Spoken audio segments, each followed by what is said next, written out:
नमस्कार दोस्तों, मैं एडवोकेट दीपा पांडे। दोस्तों, दिसंबर अपडेट के रूप में आज हम आपके लिए वीडियो लेकर आए हैं जिसमें हम कपल्स के द्वारा पूछे गए यानी आप सभी के द्वारा पूछे गए प्रश्नों को आपके सामने लाएंगे और बारी बारी से इनके जवाब भी देंगे।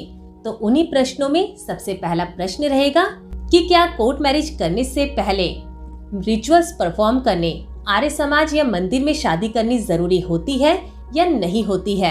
दूसरा प्रश्न रहेगा कि क्या हाई कोर्ट या सुप्रीम कोर्ट से कोर्ट मैरिज हो सकती है या नहीं हो सकती। तीसरे प्रश्न में 2 पॉइंट शामिल है। पहला कि क्या कोर्ट मैरिज के दौरान इंटीमेशन भेजना जरूरी होता है या नहीं होता है। दूसरा कि क्या कोर्ट मैरिज के दौरान या उसके बाद नोटिस कंपलसरी है कि जाता है घर में या नहीं जाता है। तो इसके अलावा जो चौथा प्रश्न रहेगा वो रहेगा कि क्या कोर्ट मैरिज के दौरान गवाहों के रूप में माता पिता का आना जरूरी है या नहीं है।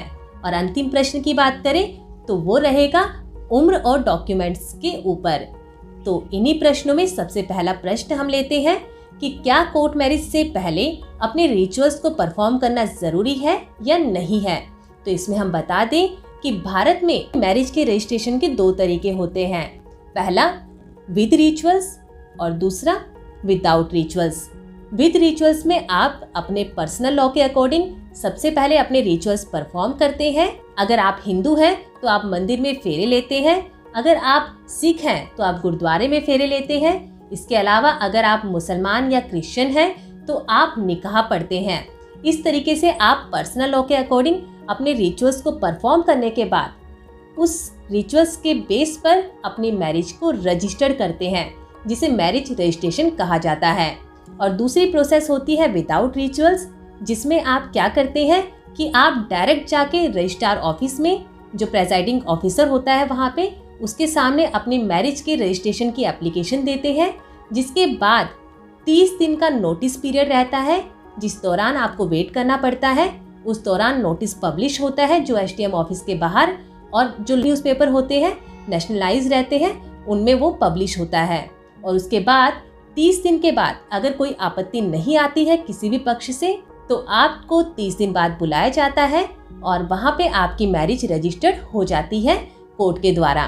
तो ये 2 तरीके रहते हैं, जिसमें पहले में रिचुअल्स के साथ अपनी मैरिज परफॉर्म करने के बाद वो रजिस्टर करवाते हैं आप, और दूसरे में विदाउट रिचुअल्स आप अपनी मैरिज को रजिस्टर्ड करवाते हैं। तो ये दोनों ही बता दिए हैं। पहला पर्सनल लॉ के अकॉर्डिंग, जिसमें हिंदू मैरिज एक्ट, मुस्लिम मैरिज एक्ट और ये जो पर्सनल मैरिज एक्ट होते हैं वो शामिल रहते हैं। और दूसरा रहता है सभी का जो कॉम्बिनेशन रहता है वो रहता है स्पेशल मैरिज एक्ट में। जो स्पेशल मैरिज एक्ट होता है इसमें किसी भी धर्म के व्यक्ति, चाहे वो सेम धर्म से हो या अलग अलग धर्म से हो, वो बिना रिचुअल्स के या बिना कन्वर्जन के अपनी मैरिज को रजिस्टर्ड करवा सकते हैं स्पेशल मैरिज एक्ट में। तो यहाँ आपको क्लियरिटी मिल गई होगी कि कब आपको कोर्ट मैरिज से पहले यानी मैरिज रजिस्ट्रेशन से पहले अपने रिचुअल्स परफॉर्म करने होते हैं और कब नहीं।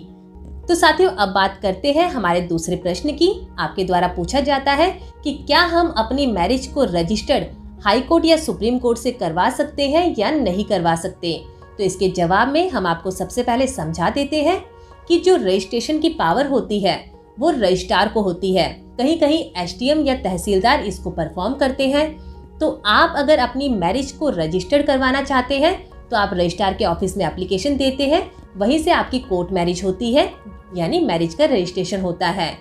इसके अलावा अगर आपको लगता है कि आपको मैरिज के दौरान या मैरिज के बाद किसी भी प्रकार से जान या माल का खतरा है, आपकी पर्सनल लाइफ एंड लिबर्टी खतरे में है, तो ऐसे में आप पुलिस के पास सुरक्षा के लिए जाते हैं। अगर वहां से आपको मदद नहीं मिलती है तो आप हाई कोर्ट से पुलिस के ऊपर डायरेक्शन मांगते हैं, ताकि आपकी जान को बचाने के लिए, आपकी लाइफ एंड लिबर्टी को प्रोटेक्ट करने के लिए हाई कोर्ट के द्वारा आपको प्रोटेक्शन ऑर्डर मिल जाए। तो साथियों, यहाँ आप समझ गए होंगे कि कोर्ट मैरिज यानी मैरिज की रजिस्ट्रेशन की पावर रजिस्ट्रार को होती है।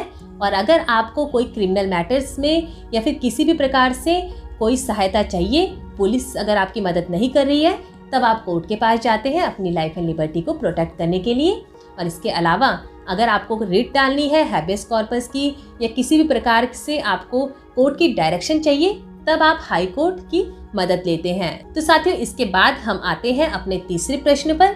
तीसरे प्रश्न में हम दो चीजें क्लियर करेंगे, एक इंटीमेशन की और दूसरा नोटिस की।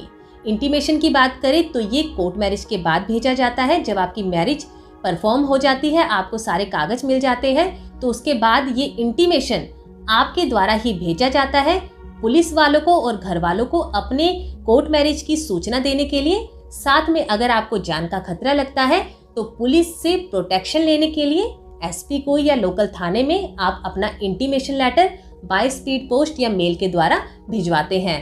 तो इंटीमेशन भेजना जरूरी होता है। इससे आपकी पहली ड्यूटी क्लियर होती है कि आपने अपने कोर्ट मैरिज की सूचना जो अधिकारी है, जो उचित अधिकारी है, उनको दे दी है, साथ में घर वालों को भी भेज दी है।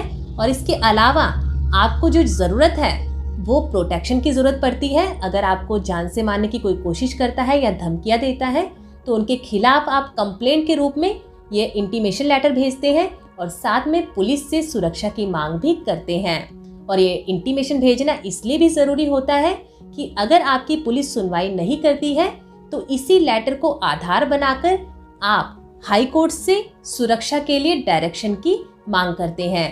तो ये इंटीमेशन लेटर भेजना बहुत जरूरी होता है। अगर आप घर से निकलकर शादी कर रहे हैं और आपके खिलाफ कोई कंप्लेंट हो सकती है या होने वाली है। और इसी क्वेश्चन में दूसरा पॉइंट रहता है नोटिस को लेकर। तो पूछा जाता है कि क्या कोर्ट मैरिज के दौरान या उसके बाद घर में नोटिस जाना कंपलसरी होता है या नहीं होता है। क्योंकि कई बार कपल्स क्या करते हैं, मैरिज करके सिक्योरिटी पर्पज से मैरिज करके रखना चाहते हैं और वो नहीं चाहते कि इसकी सूचना किसी को भी मिले। तो उनका डर रहता है कि क्या कोर्ट मैरिज के बाद नोटिस घर पर जाता है या नहीं जाता है। तो यहाँ हमने आपको पहले भी क्लियर किया था कि मैरिज दो तरीके से होती है, with rituals, without rituals. Without rituals में स्पेशल मैरिज एक्ट आता है जिसमें 30 दिन का नोटिस पीरियड रहता है। तो वहाँ पर मैरिज जो होती है उसके बीच में नोटिस जाता ही जाता है। उस नोटिस पीरियड के पूरा होने के बाद ही सारे तथ्यों को देखते हुए रजिस्ट्रार आपकी मैरिज को रजिस्टर करता है। तो ये रहता है स्पेशल मैरिज एक्ट में, जिसमें एक मैरिज के रजिस्ट्रेशन के लिए 30 से 35 दिन लग जाते हैं क्योंकि इसमें नोटिस की प्रोसेस रहती है। और दूसरा रहता है मैरिज परफॉर्म करने के बाद, यानी रिचुअल्स परफॉर्म करने के बाद अपनी मैरिज को रजिस्टर करवाना। अब यहाँ पर नोटिस तो नहीं जाता, लेकिन कई बार क्या रहता है कि वेरिफिकेशन जरूर डाल दी जाती है रजिस्ट्रार के द्वारा। अगर उन्हें कोई डाउट लगता है आपकी एप्लीकेशन के ऊपर तो वो उसके ऊपर वेरिफिकेशन डाल देते हैं। लेकिन ये डिपेंड करता है, क्योंकि इसके कई अपवाद भी रहते हैं, तो ये डिपेंड करता है कि आप किस डिस्ट्रिक्ट में इसके लिए अप्लाई कर रहे हैं, किस स्टेट में अप्लाई कर रहे हैं। वहाँ के जो आपकी जो एप्लीकेशन है उस पर डिपेंड रहकर रजिस्ट्रार किस प्रकार से कार्यवाही करते हैं। तो ये सभी चीजें इसमें कवर रहती हैं। तो साथियों, इसी बारे में अगर आपको डिटेल में इंफॉर्मेशन चाहिए तो आपको स्क्रीन पर हमारा हेल्पलाइन नंबर दिख रहा होगा। आप इस पे कॉल करके हमसे मुफ्त में सलाह ले सकते हैं। इस बारे में कोई भी आपकी क्वेरी है आप हमसे पूछ सकते हैं। तो चलिए अब आते हैं चौथे प्रश्न पर, जिसमें आपके द्वारा पूछा जाता है कि क्या कोर्ट मैरिज के दौरान गवाहों के रूप में माता पिता का आना जरूरी होता है या नहीं होता है। तो इसके जवाब में हम आपको बता दें कि भारत में कहीं कानून में ऐसा नहीं लिखा कि कोर्ट मैरिज के दौरान माता पिता का आना या ब्लड रिलेशन वाले का आना जरूरी है मैरिज रजिस्ट्रेशन के लिए। ऐसा कहीं पे भी मेंशन नहीं है। हाँ, आपके पास गवाह जरूर होने चाहिए। इसके लिए कुछ कंडीशंस होती है। पहला, वो साउंड माइंड होने चाहिए, उन्हें समझ हो। दूसरा, वो 18+ होने चाहिए, अपनी कंसेंट देने लायक होने चाहिए और 18+ होने के उनके पास प्रमाण होने चाहिए। तो इस प्रकार की जो रिक्वायरमेंट वो गवाहों को लेकर रहती है कोर्ट मैरिज के दौरान। तो चलिए अब अंतिम प्रश्न पर आते हैं, उम्र और डॉक्यूमेंट को लेकर।